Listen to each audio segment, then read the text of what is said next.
जय हिंद किसान भाइयों, आप सबका स्वागत है मेरे यूट्यूब चैनल पर एडी फार्मिंग पर। मैंने जो सीरीज चालू करी थी आज उसका है चौथा दिन।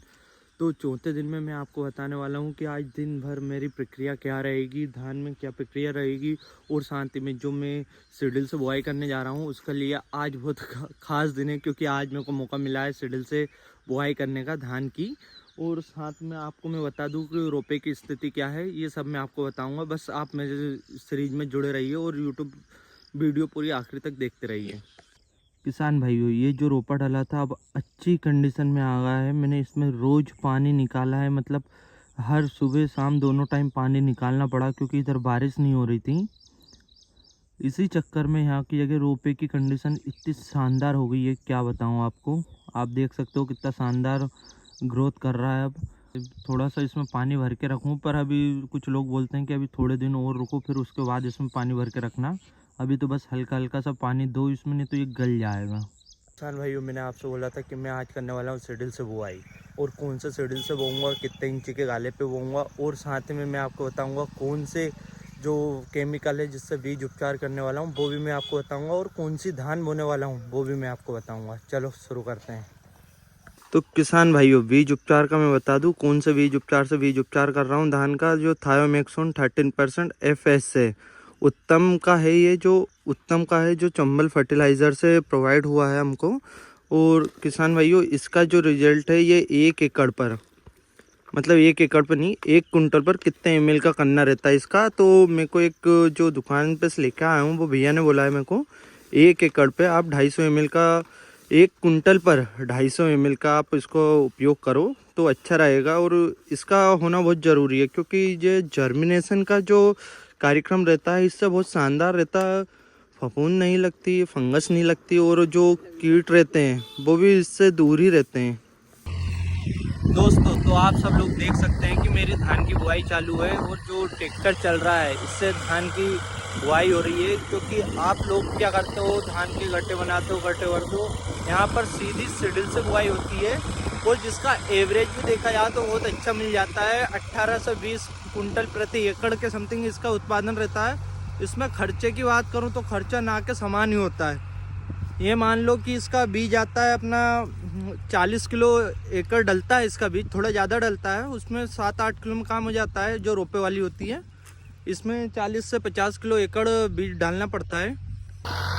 और साथ ही में बात करूँ तो इसमें बीज 40 से 50 किलो प्रति एकड़ डलता है। और DAP की बात करूँ तो 1 बैग 1 एकड़ पे DAP का लगता है। साथ में जब बुआई होती है, जब चाहो तो आप लोग मिलाना हो तो मिलाओ। इसकी सल्फर से भी, मतलब सुपर जो आता है अपना दानेदार सुपर होता है, उससे भी आप इसकी बुआई कर सकते हो, कोई दिक्कत नहीं है। जर्मिनेशन अच्छा होता है। इसके साथ बस आपको एक चीज़ का ध्यान रखना होता है, जो बीज उपचार है वो बीज उपचार बहुत अच्छे तरीके से करना चाहिए, जिससे जो फंगस वगैरह रहती है, मतलब जो खेत में नमी है, कभी कोई सी नमी में नहीं हो पाता है। जर्मिनेशन के लिए भी आप बीज उपचार बहुत शानदार कर सकते हो। जो बुआई चल रही है आप देख सकते हो, ये कुल मात्र इसका खर्चा मैं बता दूं आपको, कुछ खर्चा नहीं आता है। ये 4000 रुपये कुंटल की जो आती है धान, महामाया करके एक धान है, वो धान मैंने इसमें लगा रहा हूँ। 4000 रुपये कुंटल की धान है, जिसमें 2000 रुपये तो एक अपना 1 एकड़ की धान लग जाती है, और 300 रुपये का बीज उपचार है। और मान के चलो अपना DAP, 1 बोरी DAP आती है 350 रुपये की, बस इतना ही खर्चा है। इसके बाद आपको बस इसमें एक चारा मार का स्प्रे करवाना पड़ता है। चारा मार का स्प्रे का 2 स्प्रे होते हैं चारा मार के, एक से कंट्रोल नहीं हुआ तो दूसरा करवाना पड़ता है। और जो भी आपको तो पता है कीट की दवाई जो भी लगती है वो देना पड़ेगा। बस इसमें खर्चा इतना ही है, और कुछ ज़्यादा खर्चा नहीं है विशेष। और किसान भाइयों, मैं बात करूं कि इसमें कितनी दूरी पे मतलब जो दाने डालने हैं वो मैं आपको बता दूं। जो शेड्यूल में गाला बनता है, आपके उधर गेहूं का गाला कितने इंच से बनता है, हमारे इधर तो 9 इंच के गाले से गेहूं बुआते हैं। उसी गाले से आप इसकी बुआई कर सकते हो। जो गेहूं की शेड्यूल है आप उसी से इसकी बुआई कर सकते हो। चाहो तो आप इसकी क्रॉसिंग कर लो, या इसको सीधे एक चांस में बोलो। मैं तो अभी एक चांस में ही बो रहा हूँ, एक खेत में, और दूसरे में क्रॉसिंग भी करके देखूंगा उसका क्या रिजल्ट आता है। वो भी एक एक्सपेरिमेंट है।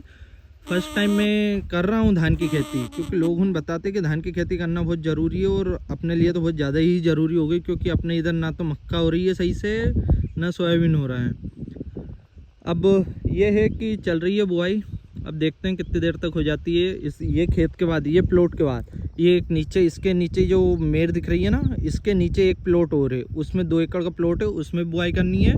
फिर 2 एकड़ में तो चारा लगाना पड़ेगा गाय भैंस के लिए, तो वो चारा भी कौन सा लगाऊंगा, सस्ता ही लगाता हूँ मैं तो चारा ज़्यादा महंगा नहीं लगाता हूँ। तो चारे की भी बुआई करना है। साथ ही में आपको मैं अभी बताने वाला हूँ कि जो मक्का इस खेत में इधर साइड की तरफ मक्का बोई थी, ये जो साइड दिख रही ना, इधर मक्का बोई हुई थी, तो उसका जर्मिनेशन कैसा क्या रहा मैं आपको वो बताता हूँ। तो दोस्तों ये जो मक्का लगाई थी मैंने आज से 4-5 दिन पहले, उसका देखो कितना शानदार जर्मिनेशन हो रहा है। आप देख सकते हो कितना शानदार उग रहा है। ये देखो कहीं ये है, कहीं वो है, उसके आगे है, मतलब बहुत शानदार रिजल्ट आ रहा है। ये जो 5108 थी उस वो मक्का थी जिसका मैं बता रहा हूँ जर्मिनेशन कितना शानदार हो रहा है। अब इनको हल्की सी पानी की ज़रूरत है, बस पानी गिर जाए, भगवान चाहे जल्दी से पानी गिर जाए, क्योंकि पानी का हमारे इधर तो मानसून का कोई अता पता नहीं है। फिर भी रिस्क लेके धान की बुआई करवा रहा हूँ, देख सकते हो।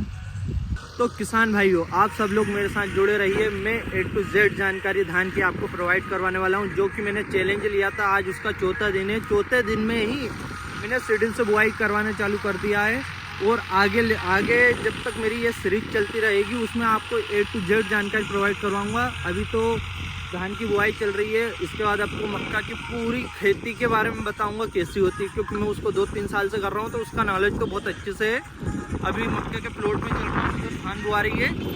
आप लोग आपका अमन मुकाती का साथ दीजिए। तो आपको वीडियो अगर पसंद आती है मेरी, तो चैनल को सब्सक्राइब करिए, वीडियो को शेयर करिए, लाइक करिए, और दबा के तुम्हारा भाई अमन मुकाती का सपोर्ट करिए। आपका अमन, आपका दोस्त हूँ मैं, जो कि खेती से ही हूँ, किसानी से ही हूँ, क्योंकि किसान आप भी हो, तो किसान बने रहिए। और हर एक किसान की मदद हर एक किसान ही करता है, क्योंकि सरकार तो उसकी मदद नहीं करती है। अब देखते हैं MSP पे मूंग कब तक खरीदी होती है।